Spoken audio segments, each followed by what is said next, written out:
Le masque est un objet universel, mais son utilisation est diverse selon les cultures. Il sert à dissimuler, représenter ou imiter un visage. Ce qui apparaît commun est que le masque cache le visage de la personne qui le porte, tout en révélant un autre visage lui permettant de jouer un rôle. Une autre formule serait de dire « jouir d'un autre rôle ». Le titre de ce colloque peut alors s'entendre sous deux facettes qui ne s'excluent pas.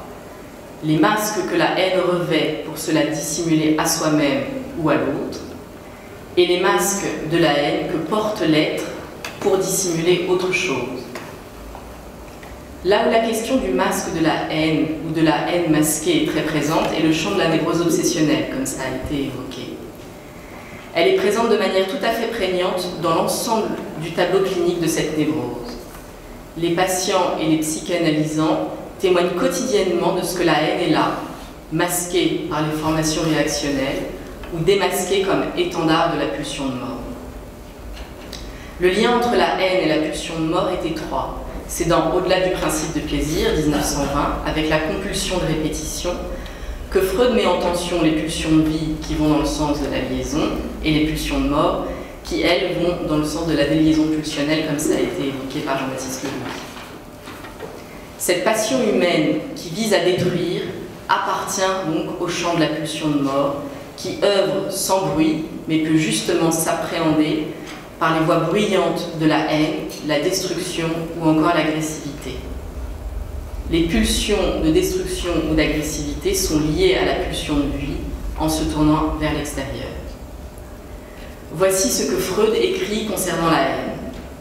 La haine, en tant que relation à l'objet, est plus ancienne que l'amour. Elle provient du refus primordial que le moi narcissique oppose au monde extérieur, prodiguant les excitations.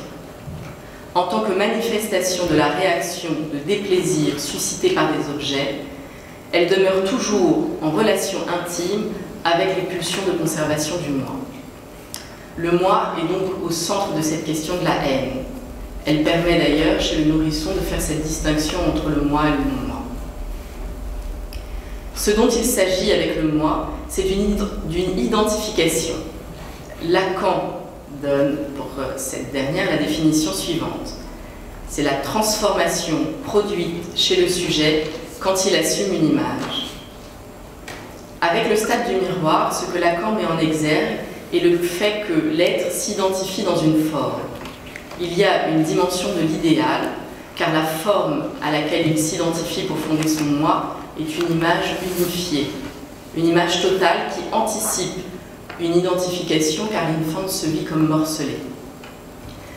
Cela signe la dimension aliénante de l'identification dans le même temps que son saut de faire tenir l'être. Il y a donc d'emblée un écart entre le vécu de morcellement de l'enfance et cette forme unifiée qu'il voit dans le miroir et à laquelle il s'identifie.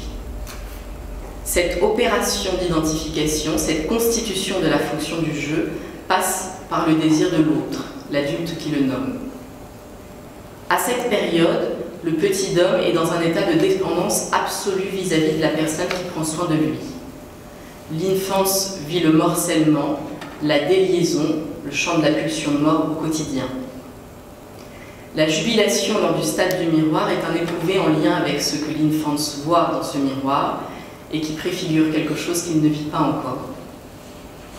Lacan écrit, donc je le cite, « Ce moment où s'achève le stade du miroir inaugure par l'identification à l'imago du semblable et le drame de la jalousie primordiale, la dialectique qui dès lors lie le jeu à des situations socialement élaborées.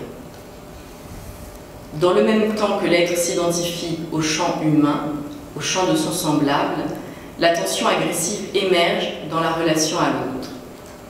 Mais cette tension agressive ne pourrait-elle pas s'entendre déjà dans l'écart entre cette identification à l'image du miroir, idéal d'unification, et le vécu de l'être? La jubilation occupe le devant de la scène, mais la frustration n'est certainement pas loin. Chaque identification ultérieure sera teintée d'agressivité dans sa dimension aliénante. Mais à la base de la constitution du moi, ce hiatus entre le vécu de l'enfance et ce moi idéal préfigure une tension haineuse. il y a là cette naissance du paradoxe entre la détresse et la maîtrise, nourrie d'une image unifiée de l'être qui n'est pas tout à fait, mais dans laquelle il se précipite comme image totale. S'il y a une période où la déliaison et donc la pulsion de mort domine, il me semble que cela s'appréhende avec cette période que Freud nomme Hilflosigkeit, cette période de désert, comme ça a été traduit parfois, de détresse primordiale.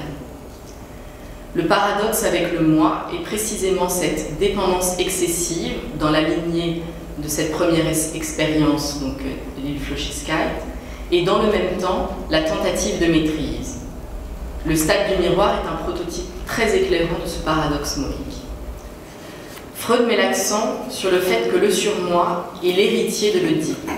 Pour ne pas perdre l'amour de l'objet, l'enfant va réprimer ses notions agressives. Le dépassement de la phase oedipienne permet l'apaisement de la tendance à l'agression, car elle est reprise par le surmoi et la conscience morale. Pour ne pas perdre l'amour, il y a donc répression des satisfactions pulsionnelles et sentiment de culpabilité. Je cite Freud, « L'agression est introjectée, intériorisée, mais à vrai dire renvoyée là d'où elle est venue, donc retournée sur le moi propre. Le fait que soit restreinte cette agression vers l'extérieur ne pourrait qu'intensifier l'autodestruction qui, de toute manière, est toujours à l'œuvre. » C'est précisément ce que Marc met en évidence lorsqu'il dit de lui-même qu'il a toujours été gentil. L'agression s'est retournée contre lui-même, venant opérer une dynamique de destruction sur différentes sphères de sa vie personnelle et professionnelle. La résistance du surmoi reprend cette agression à son compte et l'exerce sur le moi. Le surmoi a une position particulière vis-à-vis du moi. Il est le mémorial de la faiblesse et de la dépendance qui était jadis celle du moi, et il continue de dominer sur le moi mûr, nous dit Freud. Il me semble que nous retrouvons ici cette balance de l'Hilflosigkeit, cette dépendance, cette faiblesse du moi, qui rompt avec cette tentative de puissance exercée dans cette dynamique destructrice dont parle Marc. La résistance du surmoi, qui dépasse les frontières du surmoi protecteur et régulateur, est à entendre dans cette reprise à son compte de la pulsion de mort, c'est ce que vous évoquiez tout à l'heure. Il ne s'agit plus, avec cette résistance, de réguler le moi, mais davantage de l'attaquer. Il me semble que le surmoi, devenu féroce avec le moi, donc cette résistance du surmoi, est peut-être à entendre dans cette ligne d'écart entre ce moi unifié et ce vécu de morcellement. L'écart entre cet idéal du moi et le moi. Le surmoi donc ne joue plus son rôle de régulateur d'émotions agressives liées à l'Oedipe, mais reprendrait à son compte la charge de la pulsion de mort. La résistance du surmoi venant donc maltraiter le moi. Marc dira que de ne pas faire ce qu'il a à faire lui permet de ne pas se confronter au fait de rater, mais laisse le champ au fantasme d'un tout possible. Peut-être que ne pas faire expose le moi à la férocité de la résistance du surmoi, mais dans le même temps, le moi ne se frotte pas au manque. Il y a toujours un au-delà, un idéal, comme le formule Marc. La psychanalyse protège l'être de la pulsion de mort dans sa visée destructrice, car elle est liée par la parole, donc par le travail d'Eros. Voici l'un des bénéfices premiers de la psychanalyse. Bien entendu, si l'être joue le jeu de parler librement ses pensées, ce qui n'est pas une mince affaire sous le joug de la haine, qui entrave et fait résistance au respect de la règle fondamentale.